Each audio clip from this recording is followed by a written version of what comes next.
तो आप सबको पता है कि राहुल गांधी जी भारत जोड़ो यात्रा कर रहे हैं और उसमें बहुत सारे लोग आए थे, लाइक बॉलीवुड से सेलिब्रिटीज आए थे और भी कई सारे फील्ड से बहुत सारे पॉलिटिशियंस आए थे, बहुत सारे लोग आए थे।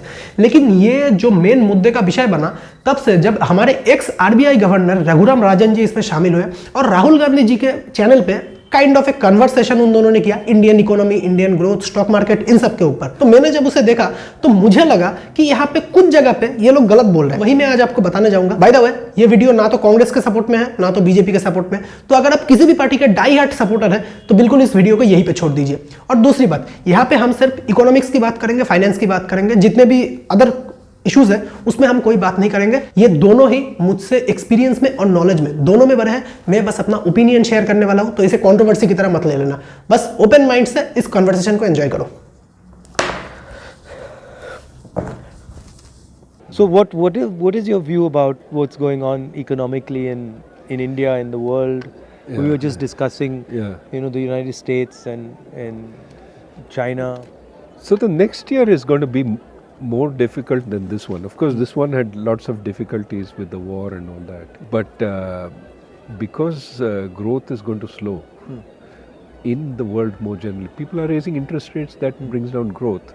India is also going to be hit. Indian interest rates have also gone up, but Indian exports have been slowing quite a bit. And India's inflation problem is more a commodity inflation problem, vegetable inflation problem. And that is also going to be negative for growth. So I think that we would be lucky if we do 5% next year. See, the problem with the growth numbers is that you have to understand what you're measuring with respect to. If you had a terrible quarter last year and you're measuring with respect to that, you look very good. So ideally what you do is look before the pandemic in 2019 and look at now. And if you look at 2022 vis-a-vis 2019, it's about 2% a year. That's too low for us. And what do you attribute that to? Pandemic was part of the problem, but we were slowing before the pandemic. We had gone from 9 to 5. And we haven't really generated reforms which will generate growth. तो यहाँ पे आप लोगों ने देखा, जैसे ही राहुल गांधी जी ने पूछा कि आपको इंडियन ग्रोथ के पर्सपेक्टिव से आपका क्या ख्याल है, तो यहाँ पे रघुराम राजन सर ने बिल्कुल सही किया, मैंने बिल्कुल सही कहा। यहाँ पे मैं उनकी बातों से एग्री करता हूँ। उनका कहना है कि अगर हम 5% भी अचीव कर लेना अगले साल तो भी हमारे लिए बड़ी बात होगी, क्योंकि अभी के टाइम पे जो ग्लोबल इकोनॉमी है वो इंटरकनेक्टेड है। और इंटरकनेक्टेड इकोनॉमी में प्रॉब्लम ये आता है, जब किसी दूसरे कंट्री पे प्रॉब्लम आता है तो उसका रिपल इफेक्ट हम पे भी देखने को मिलता है। लाइक रशिया ने यूक्रेन पे अटैक किया है, पर उसके साथ इंडिया का क्या लेना देना है भाई? पर इंडिया पे तो इफेक्ट आ रहा है ना। वही यहाँ पे बिल्कुल रघुराम सर ने सही किया है कि जो ग्लोबल इकोनॉमी है, क्योंकि उसका हालत बहुत बुरा है, तो अगर हम 5% भी ले लें वो भी बहुत बड़ी बात है। दूसरा, उन्होंने बताया कि हमारा जो ग्रोथ रेट है वो प्री पैंडेमिक लेवल से ही कम हो रहा है। बिल्कुल सही, मैं आपको डेटा भी दिखाता हूँ, एक मिनट। तो यहाँ पे आप देख सकते हैं, ये वर्ल्ड बैंक का डेटा है और यहाँ पे आप देख सकते हैं 2008 में जब क्रैश आया था वो उस वक्त सिर्फ हमने 3% ग्रो किया था।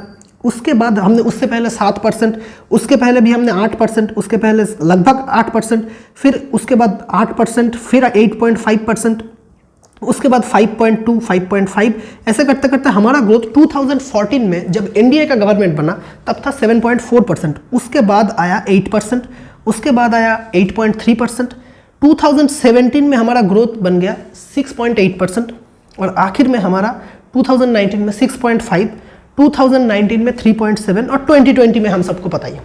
तो यहाँ पे रघुराम राजन सर ने बिल्कुल सही कहा है कि हमारा जो ग्रोथ है वो पैंडेमिक के पहले से ही कम होता आया है। यानी कि हमने देखा कि कैसे पैंडेमिक के पहले से ही कम होता आया है और कहीं ना कहीं गवर्नमेंट को भी और ज़्यादा रिफॉर्म लाने का ज़रूरत है, क्योंकि इंडिया में बिजनेस करने के लिए अभी भी आपको बहुत सारा पेपर वर्क्स करना पड़ता है। तो गवर्नमेंट को और भी थोड़ा इंकरेज करना चाहिए, पर गवर्नमेंट नहीं कर रहा है, ये ऐसा मैं नहीं बता रहा हूँ, पर गवर्नमेंट को थोड़ा और करना चाहिए। इस पॉइंट से तो मैं बिल्कुल एग्री करता हूँ। चलिए अब आगे देखते क्या होता है। तो इसमें हिंदुस्तान में एक और चीज़ हो रही है, 4-5 पूंजीपति बहुत अमीर हो रहे हैं और हर बिजनेस में वो जा पा रहे हैं और बाकी हिंदुस्तान जो है वो पीछे रह रहा है। जो किसान हैं, गरीब लोग हैं, उनका एक हिंदुस्तान बन रहा है और फिर ये 5, 6, 10, 15 लोग हैं जिनका दूसरा हिंदुस्तान बन रहा है। एक के सपने पूरे हो रहे हैं, एक के सपने नष्ट हो रहे हैं। तो ये इनइक्वालिटी जो बढ़ रही है, इसके बारे में हमें क्या करना चाहिए? ये तो बहुत बड़ी प्रॉब्लम है, सिर्फ वो इंडस्ट्रियलिस्ट के बारे में नहीं है। ये जो अपर मिडिल क्लास है उनका तो आय बढ़ गया है पैंडेमिक में, क्योंकि वो घर से काम कर सकते थे, और जो गरीब लोग हैं उनको फैक्ट्री में जाना पड़ता था, और फैक्ट्री बंद हो गई तो मासिक आय नहीं आई उनको। तो ये डिवाइड जो है पैंडेमिक में बढ़ गया, और जो सबसे गरीब है उनको तो मिलता है ग्रे ये राशन में, उनको सब कुछ मिलता है। जो अमीर है उनका कोई नुकसान नहीं हुआ है।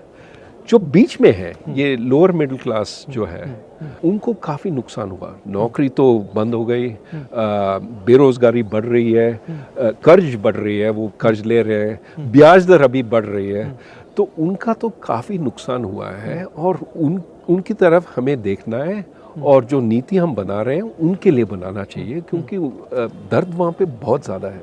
और ये भी है कि आप जो कह रहे हैं कंसंट्रेशन हो रहा है ये जो इंडस्ट्रियलिस्ट का, उसको भी देखना है। हम कैपिटलिज्म के अगेंस्ट नहीं हो सकते हैं, लेकिन कंपटीशन के लिए हमें लड़ना है। मतलब मोनोपोली के खिलाफ हो सकते हैं। मोनोपोली के खिलाफ हो सकते हैं, लेकिन कैपिटलिज्म तो ये जो छोटे बिजनेसेस हैं वो भी अच्छे हैं देश के लिए, बड़े बिजनेस भी अच्छे हैं, लेकिन मोनोपोली अच्छा नहीं है। रोजगार एग्रीकल्चर सेक्टर से भी मिल सकता है, तो उसमें फूड प्रोसेसिंग है, उसमें कोल्ड चेन है, उसमें फ्रूट्स एंड वेजिटेबल्स का एक्सपोर्ट है, वो सब है। तो सेकंड ग्रीन रेवोल्यूशन भी हो सकता है, आपका कहना है? सेकेंड ग्रीन, एक नए तरीका का ग्रीन, नए तरीका का vegetables, milk, dairy products, poultry, ये सब हो सकता है। और प्रोसेसिंग करना है यहाँ पे, क्योंकि यहाँ का लेबर यूज़ करना चाहिए। और खेत के पास। और मेरे ख्याल में उसका भी एक ग्रीन कंपोनेंट है। अगर आप सब ये प्रोसेसिंग खेत के पास करते हैं, जो आप इधर उधर बेच देंगे, उसका वेट भी काफ़ी कम हो जाएगा ना, तो इसलिए एनर्जी कंजम्पशन भी कम हो जाएगा। और अगर हम आगे देखेंगे तो एनर्जी कंजम्पशन तो बहुत ही इम्पोर्टेंट चीज़ है, और उसको कम करना चाहिए। तो यहाँ पे राहुल गांधी जी जो कह रहे हैं कि 2-4 जो पूंजीपति है, या फिर 10-15 जो बड़े बड़े कैपिटलिस्ट लोग हैं, बिजनेसमैन है, उनका पावर ग्रो हो रहा है, उनका पैसा ग्रो हो रहा है, लेकिन जो नीचे के लोग हैं उनका पैसा ग्रो नहीं हो रहा। तो देखिए, मेरा यहाँ पे बात तो बिल्कुल सिंपल है, ये प्रॉब्लम गवर्नमेंट का नहीं है, ये प्रॉब्लम है कैपिटलिज्म का। क्योंकि कैपिटलिज्म सिस्टम ही ऐसे डिजाइन है, क्योंकि उससे आपको ये समझना पड़ेगा कैपिटलिज्म में होता क्या है। आपके पास जितना पैसा होगा आप उससे उतना पैसा बना पाओगे। लाइक मैं आपको एक एग्जांपल देता हूँ। आज आपके पास 1 करोड़ रुपए है, उस 1 करोड़ से आप बहुत जल्द स्टॉक मार्केट से 1 करोड़ रुपए बना सकते हो, क्योंकि अगर हम एवरेज 12 to 15% का रिटर्न ले लें स्टॉक मार्केट से, जो इंडेक्स फंड से मिल जाता है इजीली, तो उससे आप 5 से 6 साल के अंदर अपना दूसरा करोड़ ले सकते हो। लेकिन जिस इंसान के पास पैसा नहीं है, वो इंसान अगर 10,000 लगाएगा तो वो 10,000 पहले तो इन्फ्लेशन से नीचे जाएगा। ऑब्वियसली वो 1 करोड़ वाला भी इन्फ्लेशन से नीचे जाएगा, लेकिन 10,000 वाला जाएगा, उस पर इंपैक्ट ज्यादा होगा। 10,000 वाले को 1 करोड़ तक पहुंचने में बहुत ज्यादा टाइम लगेगा। आप देखेंगे जितने भी कैलकुलेटर्स है, SIP कैलकुलेटर्स, आप देख सकते हैं 25 से 26 साल लग जाते हैं उनका पहला करोड़ आने में, लेकिन वहीं पे दूसरा करोड़ सिर्फ 5-6 साल में आ जाता है, अगला करोड़ और जल्दी आ जाता है। तो ये कैपिटलिज्म का प्रॉब्लम है, ये किसी भी गवर्नमेंट का प्रॉब्लम नहीं है। मैं आपको डेटा दिखाता हूं। तो यहाँ पे आप देख सकते हैं, यहाँ पे 1995 से यहाँ पे 2021 या फिर 2022 तक का डेटा है। तो यहाँ पे आप क्लियरली देख सकते हैं, ये तो एनडीए का गवर्नमेंट जब से आया है तब भी टॉप 10% का जो वेल्थ है वो ग्रो हो रहा है। जब कांग्रेस का टाइम था तब भी ग्रो हो रहा था, लेकिन वहीं पे जो मिडिल क्लास है वो कांग्रेस के टाइम पे भी उनका वेल्थ नीचे जा रहा था, लेकिन यहाँ पे जो बॉटम 50% है उनका वेल्थ एनडीए के टाइम पे भी नीचे जा रहा है। तो यहाँ पे हमें समझना पड़ेगा ये जो प्रॉब्लम है ये कैपिटलिज्म के स्ट्रक्चर में है, हमें इसे साथ लेके चलना पड़ेगा। क्योंकि जैसा कि रघुराम राजन सर ने बताया, हम कैपिटलिज्म के अगेंस्ट नहीं जा सकते। आप खुद ही सोचो, अंबानी, अदानी, टाटा, इन सबको बाहर निकाल दो, कैसे चलेगा देश, कैसे चलेगा आप बताओ। इसीलिए हमें कैपिटलिज्म के खिलाफ तो नहीं हो रहा है, लेकिन कुछ कुछ जो प्रॉब्लम्स है वो तो हमें एक्सेप्ट करना ही पड़ेगा। लाइक जब तक हमारा कंट्री सोशलिज्म कंट्री था, सोशलिस्ट कंट्री था, तब तक हमारे कंट्री में इकोनॉमिक ग्रोथ नहीं था, हमें IMF के पास भी जाना पड़ा था। लेकिन वहीं पे दूसरी तरफ जब से इकोनॉमी ओपन हुआ है तब से हमारा इकोनॉमिक ग्रोथ हुआ है, ना कि इकोनॉमिक डाउनटर्न हुआ है।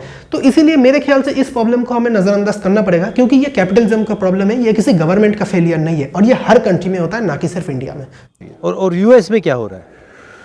यूएस में और बाकी दुनिया में क्या हो रहा है? अभी वहाँ पे तो महंगाई तो बढ़ रही है काफ़ी ज़्यादा, और महंगाई कम करने में ये जो सेंट्रल बैंक्स हैं वो कोशिश कर रहे हैं, वहाँ का आरबीआई, फेडरल रिजर्व या यूरोपियन सेंट्रल बैंक, और इसलिए ब्याज दर बढ़ा रहे हैं और उससे तो उत्पादन की गति तो कम हो जाएगी।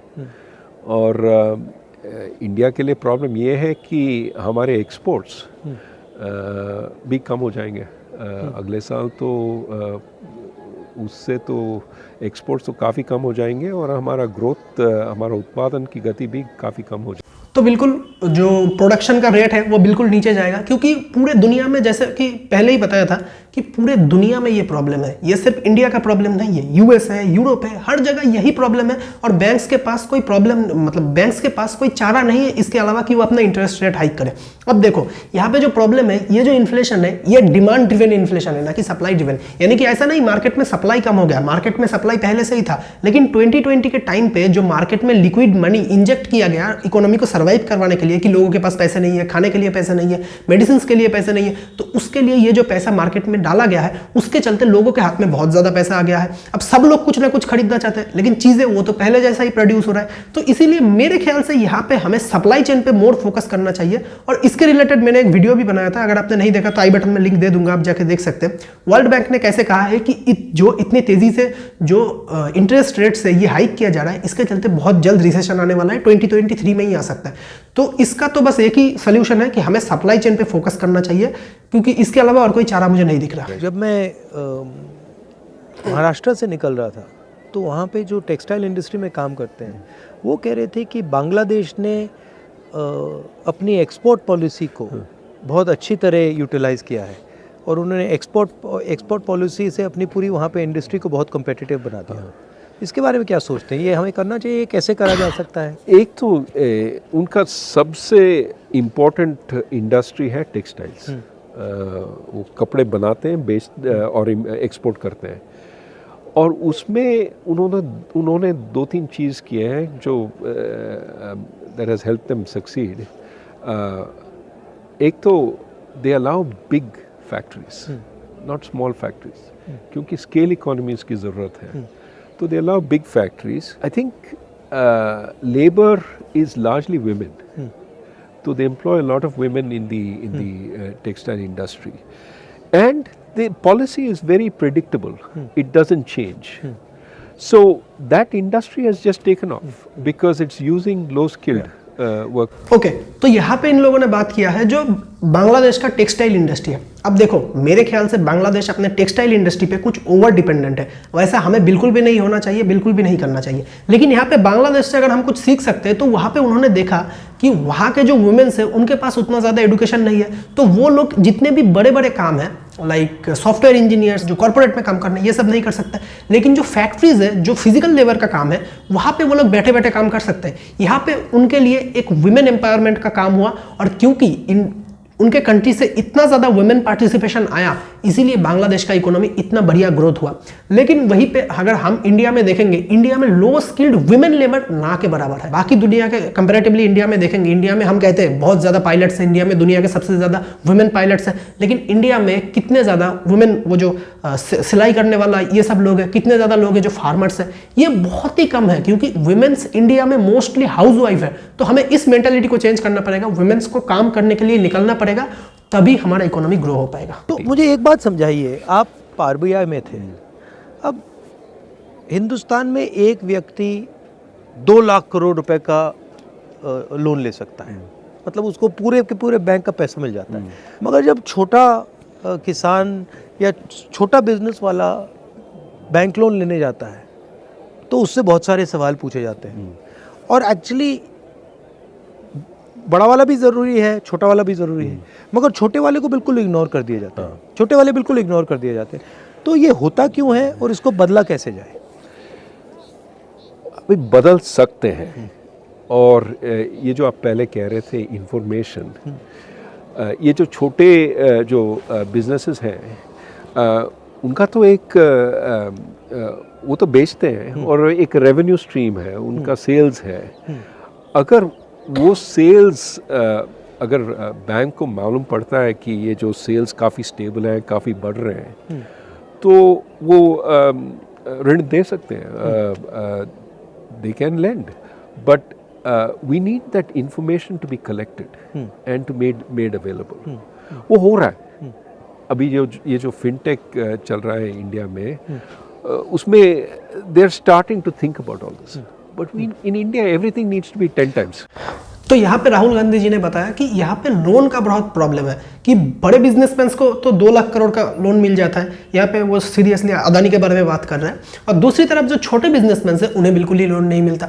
तो सर यहाँ पे मैं आपसे टोटली डिसएग्री करता हूँ कि क्योंकि अगर हम देखेंगे न्यूज़ में और तो और हमें कंपनी के फाइनेंशियल्स में भी हमेशा दिखाया जाता है कि जितने भी बड़े बड़े बैंक्स हैं like HDFC bank, IDFC first bank, ये सब किस में फोकस कर रहे हैं? ये सब रिटेल बैंकिंग के फोकस कर रहे हैं. दूसरी तरफ इतने बड़े बड़े कॉर्पोरेट लोन्स कहाँ से मिल रहा है? नेशनल बैंक से, लाइक SBI हो गया, उसके बाद पंजाब नेशनल बैंक हो गया. इन सारे बैंक से इन सबको इतना बड़ा बड़ा कॉर्पोरेट लोन मिल रहा है. तो इसीलिए मेरे ख्याल से गवर्नमेंट तो प्राइवेटाइजेशन कर रहा है और प्राइवेटाइजेशन जरूरी है. आप खुद ही सोचिए, आप कितनी बार SBI में गए हैं और SBI के लोगों ने कहा है कि अभी सर्वर काम नहीं कर रहा है, बाद में आइए. और कितनी बार आप HDFC या फिर ICICI बैंक में गए हैं और उन्होंने बताया कि सर अभी तो सर्वर काम नहीं कर रहा, आप थोड़ा बाद में आइए.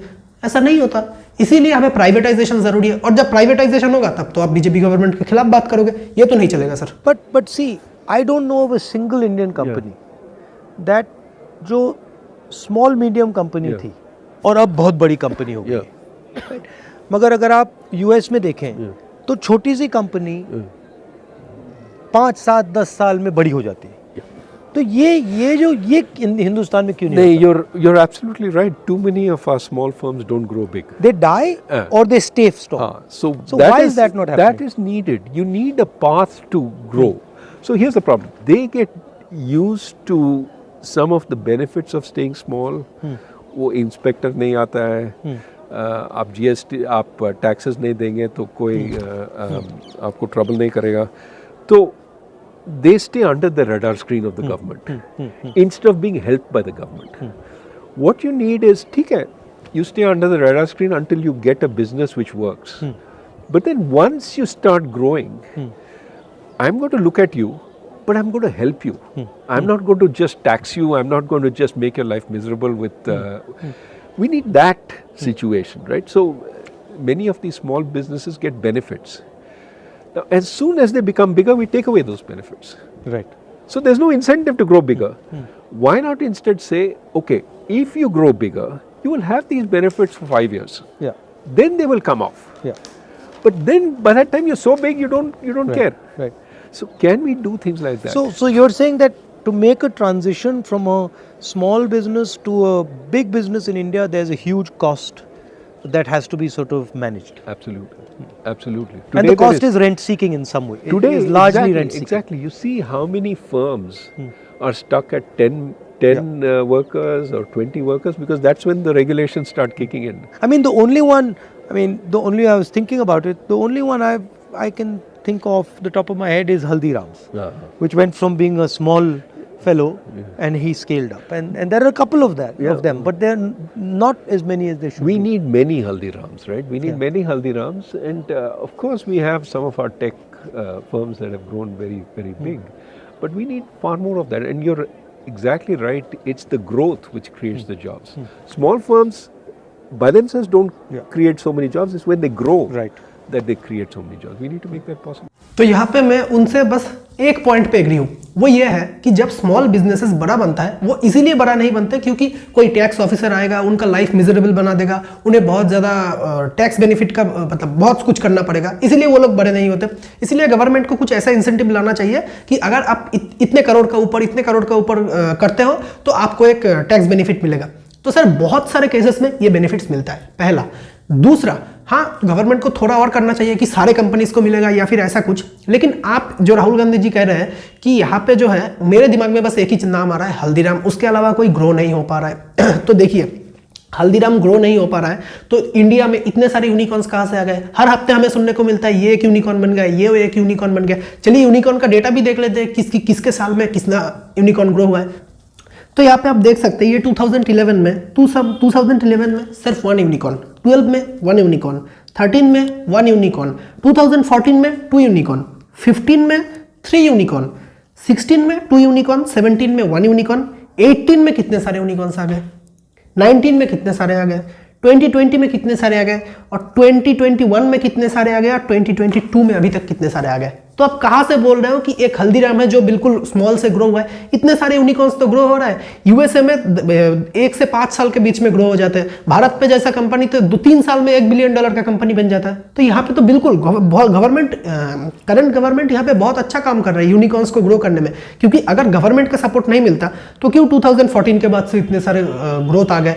तो यहाँ पे बिल्कुल मैं उनसे डिसएग्री करता हूँ कि यूनिकॉर्न्स ग्रो हो रहा है भाई, इंडिया में बिजनेस करने का स्कोप इजी हो रहा है। अच्छा, बहुत सारे किसान मुझे कहते हैं कि जैसे ही अब उनकी फार्मर्स फसल का आ गया, आती अब मजा है, आएगा। वैसे ही commerce ministry export import policy को ट्विक कर देती है और उनके दाम उसी दिन गिरते हैं जब उनकी फसल उनके हाथ में आती ये है। तो बहुत बड़ी प्रॉब्लम है। हम कहते रहते हैं कि हम किसान के लिए हैं, लेकिन जो एक्सपोर्ट पॉलिसी है और इंपोर्ट पॉलिसी है वो मिडिल क्लास के लिए, वो सिटीज़ में अर्बन मिडिल क्लास के लिए बनता है। अगर प्याज का दाम बढ़ जाता है तो हम इंपोर्ट करते हैं, और बेचारा फार्मर जो किसान है के लिए दाम तो गिरते हैं। तो मेरे ख्याल में एक स्टेबल पॉलिसी होना चाहिए एक्सपोर्ट इंपोर्ट। हाँ, अगर दाम इससे बहुत ज़्यादा बढ़ जाता है तो इंपोर्ट तो कर सकते हैं। ये जो एक्सपोर्ट बैन्स है वो नहीं करना चाहिए, क्योंकि एक्सपोर्ट बैन्स तो किसान के खिलाफ है। अगर आप किसान को कहते हैं कि आप एक्सपोर्ट नहीं कर सकते हैं तो डोमेस्टिक मार्केट में उनको बेचना पड़ता है और दाम तो कुछ नहीं मिलता। तो यहाँ पे फार्मर्स का जो बात है ये बिल्कुल सही है। कई कई केस पे तो मुझे लगता है कि हर गवर्नमेंट कहता है कि हम फार्मर्स के साथ हैं। तो यहाँ पे अगर हम देखेंगे 2002 के बाद से यहाँ पे जो कांग्रेस का टाइम था, वहाँ पे किसान का जो टाइम था वो अच्छा चल रहा था। मैं कुछ नहीं बोल रहा है, ग्राफ बोल रहा है। और उसके बाद 2014-15 के टाइम से किसान का जो टाइम है वो बुरा आना स्टार्ट हो गया। ग्राफ देख सकते हैं आप कैसे नीचे आना हो गया। तो इसीलिए मेरे ख्याल से एनडीए के गवर्नमेंट में किसान का तो उतना अच्छा बुरा हाल नहीं है जितना कांग्रेस के टाइम पे था, जो सच है। उसके बाद देखो, मेरा ये एक ही बात कहना है, फार्म बिल को लेके इतना सारा प्रोटेस्ट हुआ। फार्म बिल को लेके मेन प्रोटेस्ट क्या था? जिन लोगों को नहीं पता कि हाँ प्रोटेस्ट हो रहा है, ये हो रहा है, बिल्कुल सही से जानो। फार्म बिल में मेन प्रोटेस्टर्स प्रोटेस्ट कर रहे थे कि जो बेस प्राइस है वो आप सेट कर दो कि कोई भी इंसान हमसे इतने रुपए के नीचे खरीद नहीं पाएगा। तो गवर्नमेंट वही सेट करने को राजी नहीं था। तो क्यों आप ऐसा कर दो ना कि एक किसान जो है वो 20 रुपए उसका प्रोडक्शन कॉस्ट आता है, उसका लेबर कॉस्ट सब कुछ मिला के आप कह दो कि कोई भी कॉर्पोरेट है, कोई भी सब्जी मंडी है, कोई भी कहीं पे भी है, वहां पे आप कह दो कि इस इंसान से आप 35 या फिर 40 रुपीज के नीचे माल नहीं खरीद सकते, आपको बेस प्राइस ये है, ये आपको देना ही पड़ेगा। तो जब उसे प्रॉफिट होगा तभी तो वो इतना ज्यादा ग्रो करेगा, क्योंकि जो किसान है वो हमारे लिए इतना कुछ करते हैं, हमें खाना पहुंचाते हैं, हम ये उनके लिए इतना नहीं कर सकते। तो बिल्कुल अभी के टाइम पे किसान का हालत कांग्रेस के टाइम पे जो हालत था उससे बुरा है, इसमें कोई दोहराई नहीं है। मैं एक बार पार्लियामेंट में जा रहा था और पार्लियामेंट के वहाँ पे जो सिक्योरिटी गार्ड्स हैं उनसे मेरी दोस्ती है। तो मैंने उन एक सिक्योरिटी गार्ड से पूछा, भाई क्या कर रहे हो? तो उसने मुझे कहा बहुत मज़ा आ रहा है। मैंने कहा क्या हुआ? उसने कहा मैंने अदानी के स्टॉक खरीदे हैं, और उसके बहुत सारे पैसे बन रहे थे। मगर मैंने सोचा कि वो सैलरीड क्लास का है और ऐसा काम करना उसके लिए काफ़ी रिस्की है, मगर उसको रिस्क नहीं समझ आ रही। स्टॉक मार्केट बढ़ती जा रही है और मैं देखता हूँ टीवी पे देखता हूँ कि एडवर्टीजमेंट्स आते हैं कि भैया स्टॉक मार्केट में इन्वेस्ट करो, और जो सॉर्ट ऑफ रिलेटिवली फाइनेंशियली कमज़ोर लोग हैं वो भी इसमें वो अभी स्पेकुलेट कर रहे हैं, तो इसमें काफ़ी रिस्क होता है। तो इसके बारे में आपकी क्या राय है? जो रिटेल इन्वेस्टर है बिल्कुल नया है और मतलब थोड़ा सा पैसा है उसके पास, वो पूरा का पूरा इसमें डाल रहा है। ज़रूर, वो समझते नहीं है, वो देख रहे हैं कि इसका रिटर्न बहुत ही अच्छा है तो इसमें हम पैसा डालेंगे। लेकिन प्रॉब्लम ये है कि वो एनालाइज नहीं करते कि रिटर्न क्यों है, कहाँ से आया। अभी आप देखते हैं अमेरिका में ये जो क्रिप्टो करेंसी का प्रॉब्लम है, वहाँ पे भी रिटर्न बहुत ही ज़्यादा था। बिटकॉइन 2-3 पैसे के लिए बिकता था, $67,000 तक पहुँच गया, अरबपति बन गए बहुत सारे। हाँ, तो और अभी गरीब फिर से हो गए ना, क्योंकि उसके बाद गिरा है। और ज़्यादातर गरीब लोग वो तब खरीदते हैं जब $67,000 पे है, ये बिल्कुल सही पॉइंट है। हाइट पे, और फिर वो देखते हैं कि बस गिरता रहता है, क्योंकि ये जो अमीर लोग हैं वो तब बेचते हैं। और जिनके पास इंफॉर्मेशन नहीं है, जिनके पास वो फाइनेंशियल सोफिस्टिकेशन नहीं है, वो तब खरीदते हैं। मगर ये जो प्रॉब्लम है इन्फॉर्मेशन का प्रॉब्लम, ये हमने स्टॉक मार्केट की बात की, मगर ये इन्फॉर्मेशन का प्रॉब्लम मुझे लगता है, मतलब सड़कों पे चल के मैं सुन रहा हूँ, ये इन्फॉर्मेशन प्रॉब्लम बहुत गहरी है, ख़ास तौर से गरीब लोगों में, किसानों में, गरीब लोगों में। ज़रूर उनको इन्फॉर्मेशन मिलती नहीं है, दी नहीं जाती है। इसलिए हम कहते हैं कि कंज्यूमर प्रोटेक्शन होना चाहिए, कि उनको बताना चाहिए ये तुम्हारे हक हैं, these are your rights, and जो बेचते हैं they can not violate these rights. तो आखिर में उन्होंने बताया स्टॉक मार्केट को लेकर। तो देखिए, मैं यहाँ पे किसी भी पर्टिकुलर गवर्नमेंट का बात नहीं करने वाला हूँ। अभी के टाइम पे देखिए, कांग्रेस के टाइम पे देखिए, सर आप गवर्नमेंट लोगों ने हमें किसी और ऑप्शन के लिए छोड़ा ही नहीं है। लाइक अगर हम देखेंगे इंडिया के इन्फ्लेशन रेट और इंडिया के एफडी रेट कंपेयर करेंगे, तो वो हर टाइम पे जब जब इन्फ्लेशन ग्रो होता है एफडी का रेट भी ग्रो होता है, जब जब इन्फ्लेशन कम होता है एफडी का रेट भी कम होता है। तो एक रिटेल इन्वेस्टर, मतलब जो रिटेल इंसान है, वो अपना पैसा बचाने के लिए क्या करेगा, हमें पैसा ग्रो भी नहीं करवाना। चलिए हम ये भी मान लेते हैं हमें पैसा ग्रोथ भी नहीं चाहिए, जो आज 100 रुपए है वो अगले साल 100 रुपए ही रहे ना, ऐसा तो नहीं कि उसका वैल्यू गिर के 96 हो जाए। तो इसीलिए हमें स्टॉक मार्केट के अलावा कोई ऑप्शन है ही नहीं आपके हमारे पास, तो इसीलिए हमें स्टॉक मार्केट में इन्वेस्ट करना पड़ेगा। दूसरा, हाँ बिल्कुल उनके पास इन्फॉर्मेशन नहीं है। अब इन्फॉर्मेशन का गैप इसलिए नहीं है कि वहाँ पे उनके पास पता नहीं है कि कैसे काम करते हैं, कैसे करते हैं। अब मैं कोई अंबानी फैमिली से तो आता नहीं कि मेरे पास इतना सारा इन्फॉर्मेशन है, मैं इतने सारे वीडियोस आप लोगों के लिए बनाता हूँ। बाय द वे, इतने सारे वीडियोस बनाता हूँ और ये भी बना रहा हूँ, तो एक लाइक और सब्सक्राइब तो कर दो, इस दिसंबर से पहले 1000 तो करवा दो। तो देखो, उनका कहना है कि अभी के टाइम पे लोगों के पास इन्फॉर्मेशन नहीं है, राइट्स नहीं है, लोगों को पता नहीं है। बिल्कुल सही कहा उन्होंने कि लोग जब बिल्कुल हाई पे जाते हैं, पीक पे कोई स्टॉक्स खरीदते हैं, जैसे अभी अदानी के स्टॉक्स बहुत ज्यादा ओवर वैल्यूड है, आप सबको पता है। लेकिन वहीं पे बाकी सारे जितने भी पूरा का पूरा स्टॉक मार्केट के ओवर वैल्यूड है, बिल्कुल नहीं, पूरा का स्टॉक मार्केट ओवर वैल्यूड नहीं है। तो यहाँ पे हमें समझना पड़ेगा कि हमें स्टॉक मार्केट में इन्वेस्ट करना पड़ेगा अपना वेल्थ ग्रो करने के लिए, हमें इस गरीबी से बाहर जाके इसमें आने के लिए। वहीं पे अगर हम देखेंगे लोगों के पास इंफॉर्मेशन की अवेलेबिलिटी है, एक रिक्शा वाला के पास भी मोबाइल है, एक भिखारी के पास भी आजकल स्मार्टफोन होता है। लेकिन वहीं पे अगर हम देखें जितने भी बड़े बड़े फाइनेंशियल इन्फ्लुएंसर्स की अगर हम बात करें, प्रांजल कामरा सर, रचना मैम, इन सब के चैनल पे आपको कितने सब्सक्राइबर मिलेंगे? 3 मिलियन, 4 मिलियन। वहीं पे जितने भी कॉमेडी चैनल्स है या पे सॉन्ग्स के चैनल है, टी सीरीज, कितने 100 मिलियन से ऊपर के सब्सक्राइबर। जितने भी लाइक जितने भी कॉमेडी चैनल है, लाइक उसके बाद हम बात कर लेते हैं आशीष चंचलानी, भुवन बाम, इन सब के चैनल पे कितने सब्सक्राइबर्स हैं? 20 मिलियन, 25 मिलियन। तो आप बताइए, क्या इसमें लोगों का प्रॉब्लम नहीं है? लोग सीखने में इंटरेस्ट लगाना ही नहीं चाहते, लोग हमेशा चाहते हैं एंटरटेनमेंट। मेरे कॉलेज में, मेरे पूरे कॉलेज में लगभग 4000 से 5000 लोग हैं, उसमें सिर्फ मैं अकेला इंसान हूं जो स्टॉक मार्केट के बारे में जानता हूं, मेरे टीचर्स भी नहीं जानते। तो इसमें प्रॉब्लम क्या मेरा है या फिर उनका है, कि गवर्नमेंट का है कि गवर्नमेंट उन्हें नहीं बता रहा है? गवर्नमेंट को एक्ट चला रहा है कि म्यूचुअल फंड सही है, स्टॉक मार्केट में इन्वेस्ट करो, लेकिन कोई करने को तैयार ही नहीं है, सबके लिए अभी भी वो एफडी ही पड़ा हुआ है। तो इसके लिए मेरे ख्याल से गवर्नमेंट बिल्कुल सही कर रहा है, हमें फाइनेंशियल इन्फ्लुएंसर्स भी बहुत अच्छे से काम कर रहा है। तो गवर्नमेंट को इस बारे में हम दोष नहीं दे सकते, क्योंकि कोई भी गवर्नमेंट हो, आपने हमारे लिए कोई ऑप्शन छोड़ा ही नहीं है कि जिसके चलते हमारा पैसा ग्रो कम से कम ना हो पर स्टेबल तो रहे। आपने कोई ऐसा ऑप्शन छोड़ा ही नहीं है सर। तो वीडियो अच्छा लगा तो वीडियो को एक लाइक करना, चैनल को सब्सक्राइब करना। मेरे ओपिनियन से एग्री करते हो तो बताना कमेंट में, और आपका कोई डिफरेंट ओपिनियन है तो वो भी बताना, I will love to read it. By the way, thanks for watching.